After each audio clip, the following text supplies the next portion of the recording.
With your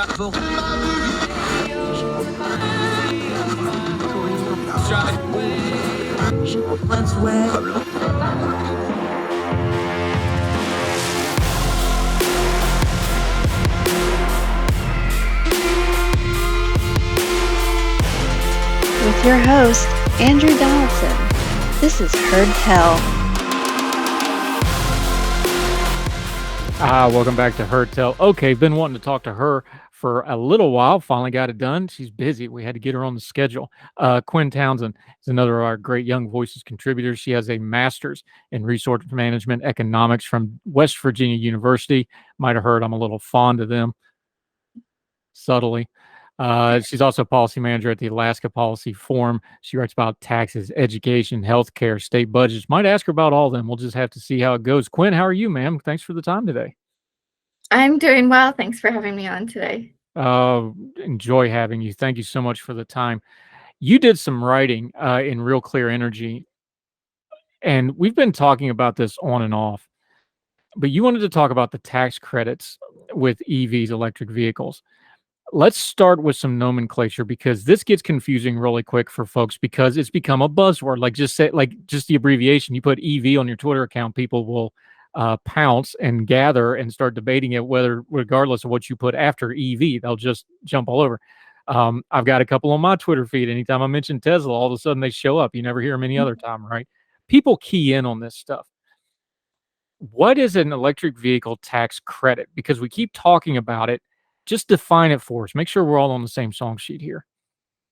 Sure. So an electric vehicle tax credit is a credit that you can, if you as an individual or, part of your family, you as a family, purchase an electric vehicle.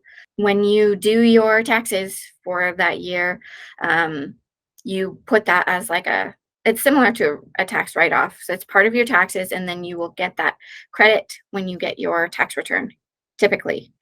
It's easiest to just think of it as an amount that you get off of the final price of your car. Yeah, and this becomes an issue because anytime you have a credit or a subsidy or whatever terminology you want to use, that's going to influence behavior of the consumer. It's designed to be that way. What's the practical application of that when we start talking about things like electric vehicles, though? Is it actually working to influence behavior, or is it just moving money around? The short answer is it's just moving money around.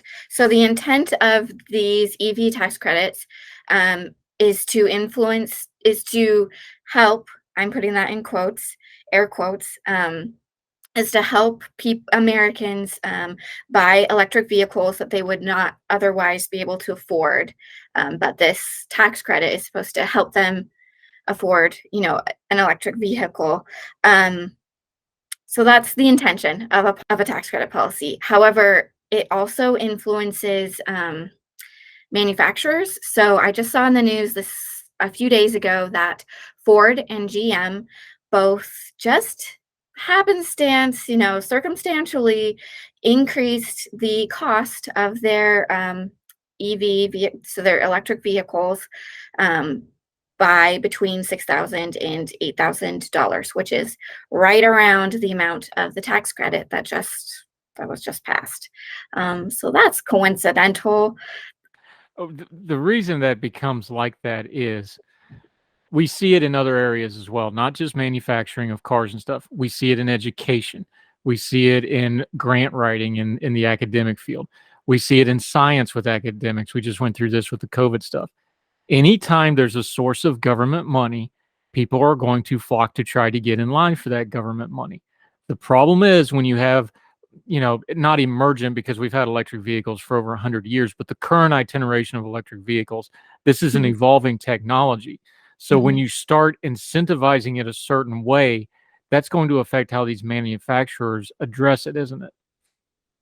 Yes, and that was my main part of my criticism in the article that I wrote about these tax credits, is that there's the government has put on stipulations for these tax credits. So the electric vehicle that you want to buy has to be under a certain price.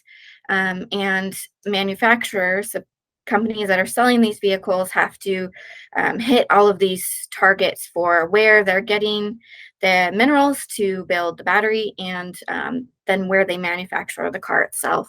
And especially for newer companies, which there are a lot in this EV space, that's really hard to do because so much of the supply chain is not in North America, which is what the requirement are for. And that gets into something that you touched on in the piece, Quinn Townsend joining us. The problem with the EVs and the thing that's limiting the technology, and then the thing that gets into the manufacturing that you're going to talk about here in the piece, is the battery technology. An EV Mhm. car is only as good as the battery, because that's what makes this thing go. And the problem with the batteries, besides the battery life and the range and all that, it's getting better. I mean, it's getting closer to what a normal gas car would have, that 300 kind of mile range that most cars would have with a tank of gas. They're getting there, but they need all these rare earth minerals to do that. And the problem with that is we don't have hardly any control whatsoever over those rare earth minerals, do we? Right. So China specifically owns the lion's share of companies that extract and then like put together and process the critical minerals that are needed for these batteries. Um, and so these tax credits, one of the stipulations is that manufacturers must get their rare earth minerals from either the United States, here in the United States, or a country with which we have a free trade agreement.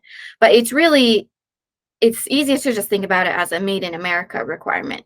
And that's really difficult to do because it's extremely difficult to get a mine approved in the US, particularly under the Biden administration the last few years.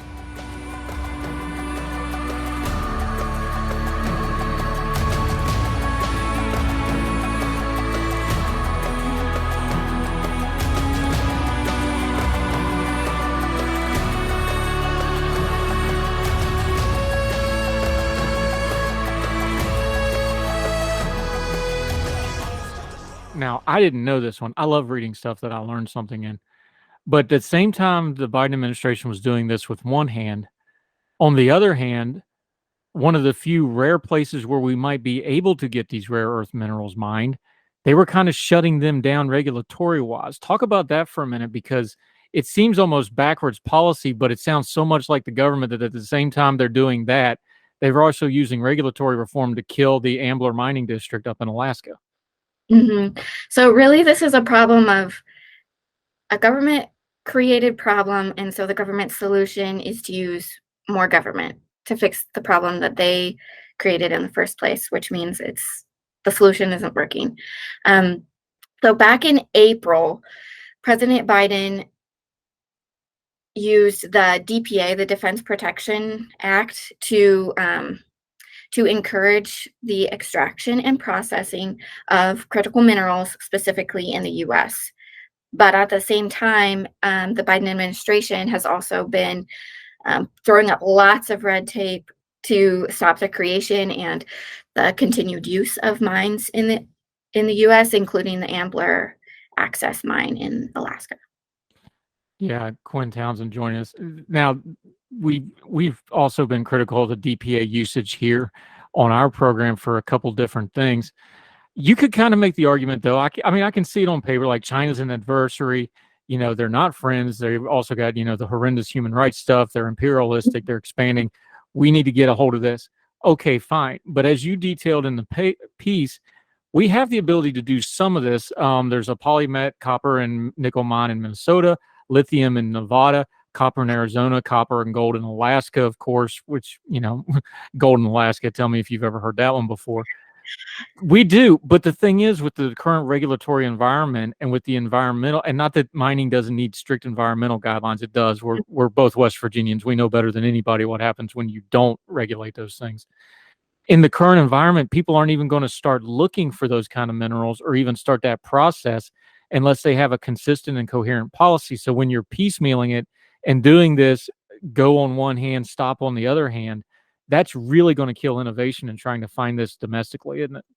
Yes, absolutely. Quinn Townsend joining us. One other thing that I noticed in your piece, and I wanted to ask you about, when we came back to this made in America concept, we've seen this in other areas. It doesn't usually work out very well. Made in America didn't work out good for steel. Made in America hasn't worked out really good for car manufacturers. When we look at this big picture, how would we healthily look at something like EV production domestically? Because, the technology is going that way. I don't think it's there yet. I think it's going to get there. We Mhm. obviously want to make it here in America. We know what happened, in the 80s and 90s with car production going overseas or outside of our borders. What would that look like policy-wise to try to healthily do it, not just sticking their thumb on the scales for the government to promote something like that? Yeah, I think broadly speaking, the solution is for policymakers to step out of the way. There's so many innovators and entrepreneurs in the United States that know way more about electrical vehicles than me or any politician. Um, and generally speaking, most people understand that things like mining need to happen ethically and in an environmentally safe way. So there do obviously need to be environmental guardrails around something like approving a new mine. But the regulatory process takes years. I mentioned in my article one mine specifically in the Midwest, I believe. It has been under approval or has been under the process of being approved for over 10 years, which is a whole decade is a really long time for a business to be twiddling their thumbs waiting for a project to be approved. Um, so it really comes down to streamlining the permitting process is one thing that would really help in terms of mining for EVs. And these rare earth minerals are also critical for things like our cell phones and solar panels and all of these other technologies that we are using, and we're not going to be letting go of our cell phones anytime soon. So these critical minerals are critical. That's a good name for them. Yeah, and the thing about them being critical is there's probably stuff that we can make out of this stuff that we don't even know about yet if we Mhm. could get a hold of the manufacturing process. Quinn Townsend joining us. Great information on this. The piece is up at Real Clear Energy. We're going to link to it, like we always tell you. Read the whole piece in its entirety. She's got some other stuff linked within that as well. Read it for yourself and decide. Quinn, great information on this. Really appreciate it. Where can folks find you and follow you, and what do you have going on till we talk to you again on Heard Tell? Sure. You can find me on Twitter at Quinn_Townsend, number one, the numeral one. Um, I'm not super active on Twitter, but that's where you can find me. Yep, and she's up at her Young Voices page. We'll link to that as well, and the policy work she's doing some local writing in West Virginia. We'll talk about that with her some other time. Quinn, thanks for the time today. Really appreciate it. Thanks for having me on. Yes, ma'am. All the music on Her Tell is provided under a Creative Content license from monstercat.com.